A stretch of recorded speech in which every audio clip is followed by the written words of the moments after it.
बिस्मिल्लाहिर्रहमानिर्रहीम। अस्सलाम वालेकुम नादरीन, आप यूट्यूब चैनल देख रहे हैं। मैं इमरान खान हूं। नादरीन, 110 मई की सजाएं हैं। इमरान खान साहब के घर के बारे में ये खबर आई कि जनाब उसको कहीं नीलाम किया जा रहा है, बनी गाला वाला। उसकी हकीकत क्या है वो भी आपको मैं बताता हूं। फिर इस फैसले के ऊपर जो रद्द-ए-अमल है वो भी, और बाजोड़ में एक ऑपरेशन जारी है इमरान खान साहब के हुक्म के बावजूद। और भी कुछ खबरें हैं, बहुत सारी तफसीलात है, मैं आपके सामने रख लूंगा अगले 10-15 मिनट में। सबसे पहले तो 9 मई के 2 मुकदमात में फैसले आए हैं, और ये 2 अलग अलग मुकदमात हैं। इनमें से एक मुकदमा शादमान थाने का जलाओ घिराव 9 मई के हवाले से, और दूसरा राहत बेकरी का जलाओ घिराव। ये 2 मुकदमात हैं। इनमें जो सजाएं सुनाई गई हैं उनमें जो अहम लोग हैं जिन्हें सजा हुई है, डॉक्टर यास्मीन राशिद साहिबा 10-10 साल की सजा हो गई, उमर चीमा साहब 10-10 साल की सजा हो गई, एजाज चौधरी साहब 10-10 साल की सजा हो गई सेनेटर, और मियां महमूद रशीद 10-10 साल की, इन्हें भी सजा हो गई है। आयशा भुट्टा साहिबा को 10 साल की सजा हुई है, और इमरान खान साहब के गार्ड हाफिज अरशद, इन्हें भी 10 साल की सजा सुनाई गई कैद की। हालांकि उस वक्त वो इस्लामाबाद में मौजूद थे, इमरान खान के साथ उनकी सिक्योरिटी कर रहे थे जिस वक्त बाद में लाहौर में एहतजाज हुआ। तो इतनी जल्दी तो बंदा पहुंच ही नहीं सकता। अब इनके पास कोई जहाज जो हेलीकॉप्टर तो था नहीं, लेकिन फिर भी इनको भी सजा दे दी गई है 10 साल की। तो यानी जो भी निजाम को लगता है कि इन लोगों को सजा देनी चाहिए तो उन्हें दी जाती है। अब कुछ लोग जो है उन्हें बरी किया गया इन केसेस में, जिनमें शाह महमूद कुरैशी साहब एक बड़ी अहम शख्सियत है। इन्होंने 2 साल तकरीबन जेल काटी है, और अब शायद वो बाहर आ जाए। उनके बाहर आने से ये होगा कि पाकिस्तान तहरीक-ए-इंसाफ को एक ऐसी शख्सियत मिल जाएगी आज़ाद, जो मामलात को देख सकेगी। देखिए, इससे पहले परवेज इलाही साहब बाहर आए, लेकिन वो कुछ भी नहीं कर पाए। पार्टी के लिए कोई फाल किरदार उन्होंने अदा नहीं किया। वो तब से अब तक खामोश हैं और बेहतर वक्त का इंतजार कर रहे हैं।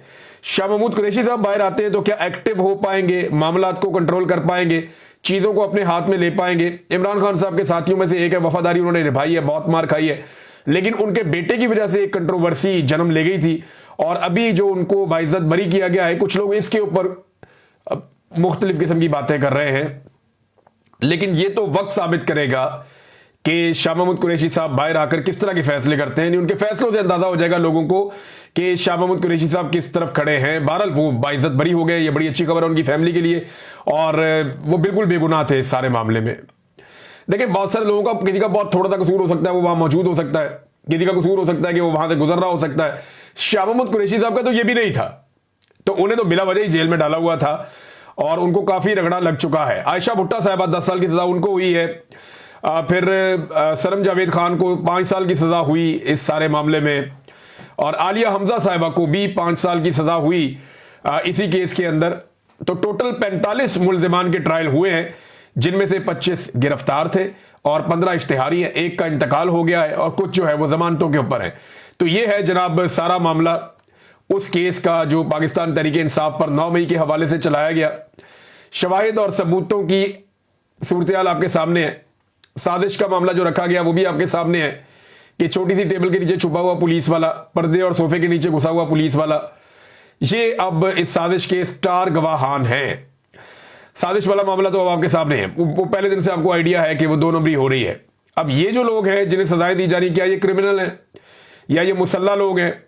यानी एक खबर आती है पाकिस्तान में कि उजैर बलोच बाइज्जत बरी हो गए, और दूसरी खबर आती है पाकिस्तान में कि यास्मीन राशिद, उन्हें 10-10 साल की सजा हो गई। अब इन दोनों को अगर आप गौर से देखें तो आपको पता चल जाएगा आज पाकिस्तान कहां खड़ा हुआ है। पाकिस्तान की मिलिट्री एस्टेब्लिशमेंट के लिए गुनाह यह नहीं है कि आपने कितने आदमी मारे या कितना आपने दहशत फैलाई। पाकिस्तान की मिलिट्री एस्टेब्लिशमेंट के लिए गुनाह यह है कि आप मिलिट्री एस्टेब्लिशमेंट के मफाद के खिलाफ क्यों चले। यह है असल कहानी। फैसले पर पीटीआई का रद्द-ए-अमल, ये मैं आपको पढ़ के सुना देता हूं कि शदीद रद्द-ए-अमल दिया उन्होंने। 9 मई के पुरतशद्दुद वाकयात के हवाले से लाहौर की इंसदादी दहशतगर्दी की अदालत की जानिब से पार्टी की सीनियर क़यादत और कारकुनों को सुनाई गई सजाएं इंसाफ और अदल के मुंह पर एक तमाचा हैं। ये फैसले कानूनी उसूलों और मुनसिफाना ट्रायल के तमाम तकाजों को नजरअंदाज करते हुए सियासी इंतकाम की बुनियाद पर दिए गए हैं। यह अमर इंतहाई अफसोसनाक है कि इन मुकदमात में शफाफियत को यकसर बालाए ताक रखा गया और मुल्जिमान को अपने दिफा का मौका तक नहीं दिया गया। कानूनी तकादे पूरे किए बगैर देर रात तक बंद कमरों में ट्रायल चलाए गए, और इन ट्रायल्स के अंदर जो है वो सहाफियों को भी नहीं आने दिया जा रहा था। जब ट्रायल्स का इख्तिताम हो रहा था, चीजों को कंक्लूड किया जा रहा था, तो सहाफी क्योंकि रिपोर्ट करते थे, जो भी अदालत के अंदर ऐसी चीजें हो रही थी जो नाइंसाफी पर मबनी थी, तो फिर सहाफियों का दाखिला भी बंद कर दिया गया। ये ट्रायल बिल्कुल वैसे ही किया गया जैसे मिलिट्री कोर्ट्स के अंदर ट्रायल हुआ था। बहरहाल पाकिस्तान तहरीक इंसाफ ने उसके ऊपर जो है वो इस सजा सुनाना आइन और इंसाफ दोनों का मजाक करार दिया है और एक तयशुदा स्क्रिप्ट के तहत ये फैसले सुनाए जा रहे हैं।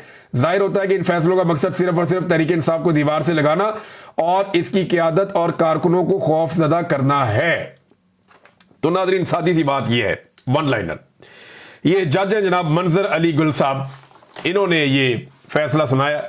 जज मंजर अली साहब ने, ये अगर तस्वीर आप इनकी देख भी लें तो अब जनाब ये हैं जज साहब जिन्होंने ये फैसला सुना दिया।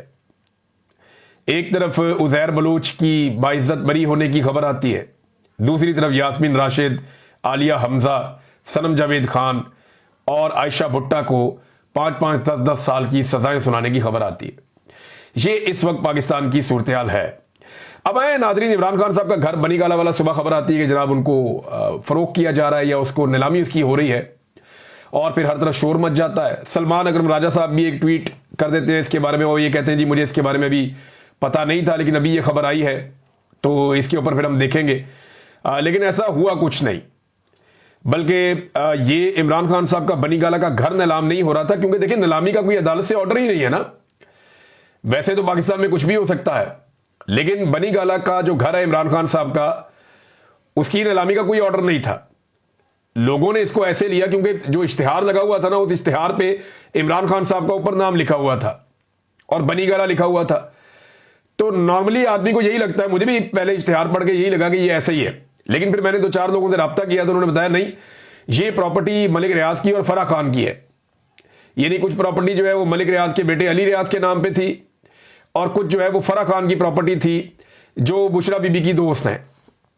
फराह खान बहुत सारे हवालों से कंट्रोवर्शियल हैं, पंजाब में ट्रांसफर पोस्टिंग के हवाले से भी इनका नाम आता रहा है और कुछ करप्शन के हवाले से भी इनका नाम आता रहा है, लेकिन अभी तक इनके खिलाफ कोई ऐसी चीज पकड़ी नहीं गई और ये काबू भी नहीं आई, ये पाकिस्तान से बाहर चली गई थी।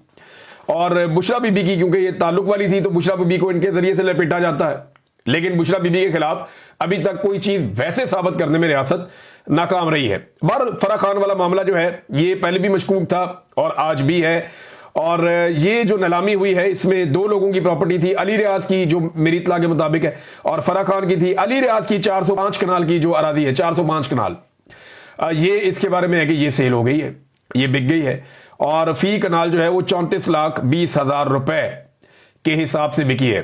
तो कीमत तो बड़ी अच्छी, यानी ये सस्ती बिक गई है, जिसने खरीदी है वो तो मुनाफे में रहा है। 34 लाख रुपए कनाल तो इस्लामाबाद में जमीन मिलती ही नहीं है। अगर किसी को 34,20,000 रुपए कनाल के हिसाब से जमीन मिल गई इस्लामाबाद बनीगाला में तो वो बड़ा लकी आदमी है। तो अली रियाज वाली 405 कनाल अरादी तो ये ऐसे गई, जबकि फराह खान की जो जमीन है वो नहीं बिक सकी। टोटल 2 लोग आए जो इस बोली में शामिल हो रहे थे, यानी लोगों की दिलचस्पी भी नहीं, लोगों को आइडिया है कि ये जमीनें कैसे बिक रही हैं और क्या हो रहा है, कल को पता नहीं क्या होगा, अदालत से कोई ऑर्डर आ जाएगा, बिला वजह मुशक्कत करने की जरूरत नहीं है। ये चीजें शरीफ खानदान के साथ भी होती रही हैं, लेकिन उनके तो बड़े सीरियस मुकदमात थे करप्शन के। लेकिन जो उनके घर के साथ किया गया, उनकी गैर मौजूदगी में परवेज मुशर्रफ ने उनके घर को एक ओल्ड होम में तब्दील कर दिया था और वहां पे बूढ़े लोग रहते थे। बाद में जब शरीफ खानदान वापस आया तो मैं वहां गया उनका इंटरव्यू करने के लिए, तो वो बूढ़े लोग वहां से निकाले जा रहे थे और शरीफ खानदान ने वापस अपना घर रेनोवेट किया और अब वहां पे दफ्तर बनाया हुआ इन्होंने मॉलटाउन में। तो उनके घर पे कंट्रोल हो गया था उस दौर में। इसी तरह ये चीज इसाक डार के साथ भी हुई थी, लेकिन उन्होंने बाद में अदालत से रुजू कर लिया था और अदालत के जरिए से चीजों को कंट्रोल किया था। नाज़रीन, ये लाहौर में एक ट्रक जाता हुआ नजर आ रहा है एक वीडियो में, और ये वीडियो सोशल मीडिया पे वायरल हो रही है। इस ट्रक के ऊपर 2 पाकिस्तान के झंडे लगे हुए हैं और ट्रक की बैक साइड पे फील्ड मार्शल आसिम मुनीर का फोटो लगा हुआ है। ये माजी में होता रहा है, ज़ियाउल हक के फोटो भी हमने ट्रक के पीछे लगे हुए देखे हैं, हमने परवेज मुशर्रफ के फोटो भी ट्रक के पीछे लगे हुए देखे हैं, हमने निशान हैदर जो हमारे फौजी हैं उनके भी फोटोज लगे हुए ट्रकों के पीछे देखे, हमने एक जो है वो ज़ियाउल हक के बहुत देखे ट्रक आर्ट। उस दौर में ये किया जाता था कि ट्रकों के पीछे ज़ियाउल हक के फोटो लगाए जाते थे ताकि हर तरफ ये ट्रक जाते हैं तो साथ फोटो भी जाए। तो अब फील्ड मार्शल आसिम मुनीर साहब की एक ट्रक के पीछे एक फोटो लगी हुई है और ये लाहौर में से गुजर रहा है, क्योंकि मैंने इस इलाके को पहचानने की कोशिश की तो मुझे लगा ये लाहौर है। ये वो ब्रिज है और उसके साथ वो जो वायर्स वाला ब्रिज है ये वो वाला है मीनार पाकिस्तान के करीब। तो गालिबन ये वहां से गुजर रहा है। तो मैं चंद चीजें इस वीडियो को देखने के बाद आपको बता दूं। एक तो इस ट्रक के ऊपर एक ड्रोन उड़ रहा है जो कवरेज कर रहा है इस ट्रक की खास तौर पे। दूसरा, इस ट्रक के पीछे एक DSNG जा रही है जो लाइव कवरेज करती है एयरवाई की। तो एक गाड़ी एयरवाई की इस ट्रक के पीछे कवरेज के लिए है और इस ट्रक के ऊपर भी एक ड्रोन है। और तीसरी बात यह है कि लाहौर में दिन के वक्त ट्रक दाखिल नहीं होते। जब तक मुझे पता है कानून का आखिरी खबरें आने तक, तब तक तो लाहौर में यह कानून नहीं था कि दिन के वक्त ट्रक लाहौर में दाखिल हो। और ये दिन की रोशनी में ट्रक जा रहा है इसके ऊपर, क्योंकि आसिम मुनीर साहब का फोटो है तो इसको दिन क्या रात क्या, ये जब मर्जी जहां मर्जी चला जाए। तो इस ट्रक को दिन के वक्त लाहौर में से गुजारा गया है। ये प्रोडक्शन है मेरे ख्याल में। तो आसिम मुनीर साहब को ऐसी ब्रांडिंग की क्या जरूरत है, ये समझ नहीं आ रही, या उनकी ये ब्रांडिंग क्यों की जा रही है। यानी अगर आप अलाउ करें तो पूरे पाकिस्तान के जो ट्रक वाले हैं मियां वाली से आते हैं ज्यादातर, तो ये तो सारे इमरान खान का फोटो लगा देंगे अपने अपने ट्रक के पीछे। अताउल्ला ईसा खेलवी का फोटो बहुत ज्यादा लगाया ट्रकों के पीछे, मियां वाली के जो हमारे ड्राइवर साहबान है उन्होंने। तो ये क्या जरूरत पड़ी है कि इतनी ब्रांडिंग की जा रही है आर्मी चीफ की, क्यों बार बार अवाम का पैसा इन चीजों पर लग रहा है, ये बात मेरी समझ से बाहर है। बहरहाल ये शाह से ज्यादा कुछ लोग शाह के वफादार भी होते हैं, लेकिन ये वीडियो जो है सारी कहानी खोल रही है कि ये कोई नेचुरली कोई वीडियो नहीं है, ये बाकायदा ब्रांडिंग की जा रही है फील्ड मार्शल आसिम मुनीर साहब की। किस मकसद के लिए की जा रही है, अभी आने वाले दिनों में उनकी एक्सटेंशन का एक मामला है। 29 तारीख के बाद वो क्या आर्मी चीफ रहेंगे या नया आर्मी चीफ आएगा, या उन्हें एक्सटेंशन 2 साल की मिलेगी या 5 साल की मिलेगी, इसके बारे में अभी कुछ आइडिया नहीं है, कुछ कहा नहीं जा सकता। लेकिन इस वक्त उनकी ये ब्रांडिंग करने का मकसद क्या है ये समझ आ जाती है। नाज़रीन, एक और चीज है, बाजोड़ की सूरत हाल लगातार खराब हो रही है। वहां पे एक ऑपरेशन चल रहा है और लोग कैंपों के अंदर बेयारो मददगार पड़े हुए हैं। जो लोग नकल मकानी कर आए हैं उनके लिए हुकूमत ने किसी किस्म का कोई बंदोबस्त नहीं किया। वो मुख्तलिफ इलाकों में रिहाइश पदीर हैं बेचारे, उनके लिए सर ढांकने के लिए भी जगह नहीं है कुछ लोगों के लिए।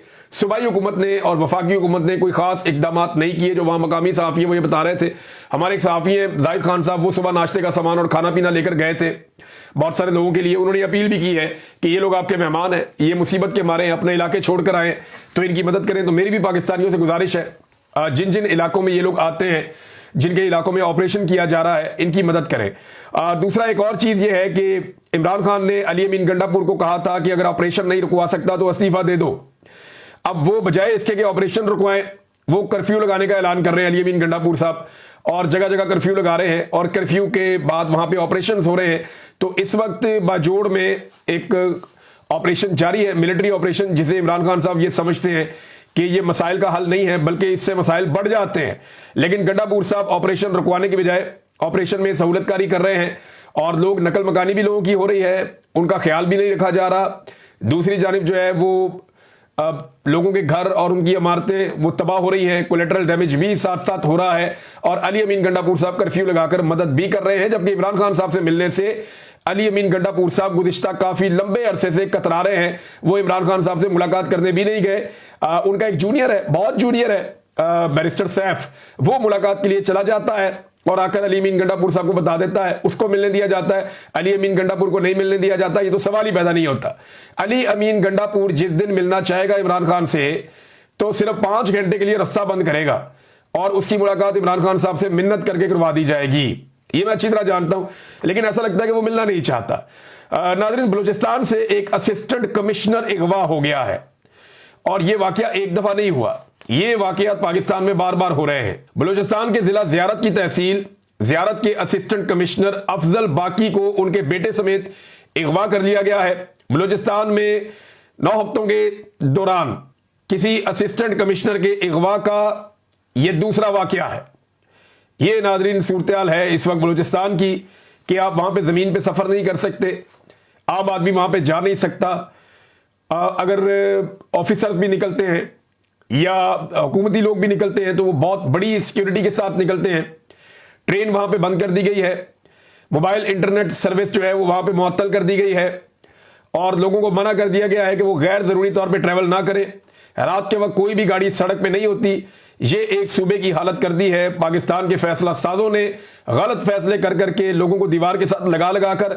आज भी बलूचिस्तान में जबरी तौर पे गुमशुदगियों के खिलाफ इस्लामाबाद में वो लोग बैठे हैं बेचारे और वो ये कह रहे हैं कि कानून के मुताबिक, इंसाफ के मुताबिक हमारा सूबा चलाया जाए।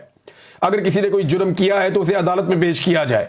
जबरी गुमशुदगियां कोई किसी मसले का हल नहीं है, इससे नफरत और दहशतगर्दी में इजाफा होता है और लगातार होता चला जा रहा है। नाजरीन, ये एक और सर्वे आया और ये सर्वे लाहौर से आया, बड़ा इंटरेस्टिंग है, मैं आपके सामने रखता हूं। ये रिपब्लिक पॉलिसी का सर्वे है और लाहौर में इन्होंने जुलाई में ये सर्वे किया है और अब इन्होंने ये सर्वे जारी कर दिया है। रिपब्लिक पॉलिसी लाहौर का जुलाई 2025 में इंतखाबी सर्वे शाया हो गया। सर्वे के आदाद शुमार शहर की सियासी तरजीहात और अवामी रुझानात की वाज़ेह तस्वीर पेश करते हैं। यानी लोगों से इन्होंने पूछा कि आप ये बताएं कि आप किसे वोट डालेंगे अगर अभी इलेक्शन हो जाते हैं तो लाहौर में क्योंकि इलेक्शन आ भी रहा है, तो लाहौर के शहरियों ने जो जवाब दिया वो बड़ा दिलचस्प है। 51% शहरियों ने कहा कि वो पाकिस्तान तहरीक इंसाफ को वोट डालेंगे। 51%, अंदाजा करें आप, 51%। जबकि सिर्फ 16% शहरियों ने कहा कि वो PMLN को वोट डालेंगे। याद रखिएगा, 16% वोटिंग ट्रेंड अगर आपके हक में है ना, तो आप एक भी सीट लाहौर से नहीं जीत सकते। एक भी सीट आप नहीं जीत सकते अगर 16% आपकी हालत है तो। पाकिस्तान तहरीक इंसाफ को 51%, वो सारी सीटें जीतने की पोजीशन में, क्योंकि हर हलके के अंदर जो ज्यादा वोट लेगा वो जीत जाएगा। तो जो हालत PMLN की बन गई वो तो एक भी सीट इस वक्त लाहौर से नहीं जीत सकते। बहरहाल शहरियों की 51% तादाद PTI के साथ खड़ी है, 16% सिर्फ PMLN के साथ खड़े हैं, तहरीक लब्बैक के साथ 5%, पीपल्स पार्टी के साथ 3% और जमात इस्लामी के साथ 2%। JUI बिल्कुल लाहौर में नहीं है, बाकी जमातें भी नहीं है। और कुछ ऐसे लोग जिन्होंने अभी तक डिसाइड नहीं किया, जो ये बता नहीं पाए कि वो किसको वोट डालना चाहते हैं, उनकी तादाद 23% है। इन 23% लोगों को भी अगर आप शामिल कर देना PMLN के साथ, फिर भी वो पाकिस्तान तहरीक इंसाफ के मुकाबले में लाहौर में सीट नहीं निकाल सकते। ये हालात हैं। लेकिन पाकिस्तान की मिलिट्री एस्टेब्लिशमेंट ने फैसला किया हुआ कि हर हाल में उन्होंने इमरान खान को बाहर निकालना है और उसकी पार्टी को शिकस्त देनी है और दीवार के साथ लगाना है। तो ऐसी सूरत हाल में जो भी इलेक्शन होता है, फॉर्म 47 आ जाते हैं। जैसा कि वो फॉर्म 47 देने वाला आजकल पकड़ा हुआ है ना, ADCR इकबाल संघेड़ा, उसको अदालत में पेश किया था। तो ADCR जो था सियालकोट का, जिसने बहुत सारे लोगों को जाली इलेक्शन जितवाया फॉर्म 47 देकर, वो करप्शन में पकड़ा गया और इस वक्त उसका दोबारा रिमांड हासिल किया पुलिस ने और यह कहा गया कि इससे मजीद रिकवरी करनी है, तो जज ने मजीद रिकवरी के लिए उसका मजीद रिमांड दे दिया है। अब इस आदमी का सबसे बड़ा जुर्म करप्शन नहीं है, करप्शन तो बहुत सारे लोग करते हैं। करप्शन के इल्जाम तो शरीफ खानदान, जरदारी खानदान के ऊपर भी हैं। भाई, चपड़ासियों के और ड्राइवरों के अकाउंट के अंदर अरबों रुपया निकल आया, वो करप्शन नहीं थी तो और क्या थी? तो बहरहाल करप्शन तो बहुत सारे लोग करते हैं, लेकिन इस आदमी का जो असल जुर्म है वो है जाली फॉर्म 47 जारी करना, जिससे इसने पूरी कौम का मैंडेट चोरी करने की एक साजिश का हिस्सा ये शख्स बना। इसको उसमें सजा होनी चाहिए। ये जितने भी आरोप है ना, इनको सजा होनी चाहिए जाली फॉर्म 47 जारी करने के मामले में। करप्शन बहुत छोटा जुर्म है इसके मुकाबले में। आपने पूरी कौम के साथ खियानत की, पूरी कौम ने वोट कहीं और डाला, आपने वोट कहीं और से निकाल दिया। अवामी फैसले के बरखिलाफ आपने एक जाली फॉर्म 47 जारी कर दिया कि ये वाला उम्मीदवार कामयाब है, सिर्फ एस्टेब्लिशमेंट के दबाव में आकर या अपनी ख्वाहिशात पूरी करने के लिए। तो अब अंदर बैठा हुआ सुकून है उन, और बाकी भी इंशाल्लाह ऐसे ही पकड़े जाएंगे एक एक करके। जिन्होंने गाजरें खाई है उनके पेट में दर्द तो होगा। नाज़रीन, मुफ्ती मुनीफ साहब को लॉन्च किया गया। मुफ्ती मुनीफ साहब ने जो स्टेटमेंट दिया इमरान खान साहब के खिलाफ, उस स्टेटमेंट अगर आप देखें तो आपको आइडिया हो जाएगा कि ये लोग किधर से लॉन्च होते हैं और किस तरफ चल पड़ते हैं। वो कहते हैं खान साहब के बारे में कोई पेशगोई की जा सकती है और ना कोई उनका जामिन बन सकता है। वो किसी और को तंजन जंगल का बादशाह कहते हैं, लेकिन अपनी जमात की हद तक वो खुद भी जंगल के बादशाह से आगे की चीज है। अब ये मुफ्ती साहब जो है ना, ये एक दो दिन से बहुत तनकीद कर रहे हैं इमरान खान साहब पे। तो इद्दत के केस में ये मुफ्ती नहीं बोला, यानी जब इद्दत जैसा एक दीनी मामला छिड़ा उसके अंदर ये मुफ्ती नहीं बोला। वजू के लिए इमरान खान ने बताया उसे गंदा पानी दिया जा रहा है, उस पर यह मुफ्ती नहीं बोला। फलस्तीन के बारे में पाकिस्तान में एहतजाज पर पाबंदी है, यह मुफ्ती नहीं बोला। जनरल कुरैला को, जिसने ईरान के ऊपर अटैक करवाया, जिसने हर जगह पे वो फलस्तीनियों की या हमास की मुखालफत करता है और इसराइल की हमायत करता है, उसको पाकिस्तान में अवार्ड से नवाजा गया, यह मौलवी नहीं बोला। ट्रंप को नोबेल इनाम के मामले में यह मौलवी नहीं बोला। खवातीन को सड़कों पे घसीटा गया, चादर और चार दीवारी का तकद्दुस बार बार पामाल किया गया, यह मौलवी नहीं बोला। लेकिन अब सोशल मीडिया के खिलाफ यह बोल पड़ा, इमरान खान के खिलाफ यह बोल पड़ा। तो अब आप अंदाजा करना हर आदमी कहां कहां से कंट्रोल हो रहा है। वैसे सोशल मीडिया के खिलाफ ऐसा लगता है कुछ बड़ा होने जा रहा है। उसकी वजह यह है कि आसिम मुनीर साहब भी, उनके कुछ और जानने वाले भी, ये 2-4 मौलवी भी, और इनके अलावा बलूचिस्तान का जो वजीर आला है वो भी, अब ये सारे लोग एक साथ यकजुबान होकर सोशल मीडिया को टारगेट करना शुरू हो गए हैं। तो ऐसा लगता है कि मुल्ला मिलिट्री अलायंस जो है वो एक दफा फिर एक्टिव हो गया है और अब सोशल मीडिया को ये टारगेट करने की कोशिश करेंगे। नाज़रीन, 2 छोटी छोटी खबरें ज्यादा आपको बता दूं। एक तो शहजाद फारूक जो है वो अदालत में उसका केस लगा और वो बाजियाब हो गया, ये बड़ी अच्छी बात है। लाहौर से इसको गिरफ्तार किया गया था और वीडियोज मौजूद होने की वजह से केस बड़ा मजबूत था, तो पुलिस ने गिरफ्तार किया था, फिर पुलिस फंस गई, लिहाजा अदालत में जैसे ही केस लगा तो शहजाद फारूक बाजियाब हो गया। पाकिस्तान तहरीक इंसाफ का कारकुन है, अब्बास फारूक का भाई है, ये बहुत अच्छी बात है। दूसरा जो है वो सिंध में खबर एक आ रही है कि 14 अगस्त के मौके पर दफा 144, ये बहुत अजीब चीज लग रही है मुझे कि 14 अगस्त तो जश्न आजादी लोग मनाते हैं, तो दफा 144 क्या वाकई ये हो सकता है? खबर तो एक आई है, इसकी कंफर्मेशन कुछ लोग दे रहे हैं, लेकिन सिंध की गवर्नमेंट को सोचना चाहिए कि 14 अगस्त यौम आजादी और दफा 144 सिर्फ पाकिस्तान तहरीक इंसाफ के डर से, या इस डर से कि वहां पे इमरान खान के नारे लग जाएंगे और आपको कोई मुंह नहीं लगाएगा। अब तक के लिए इतने, अपना ख्याल रखिएगा, अपने चैनल का भी। अल्लाह हाफिज।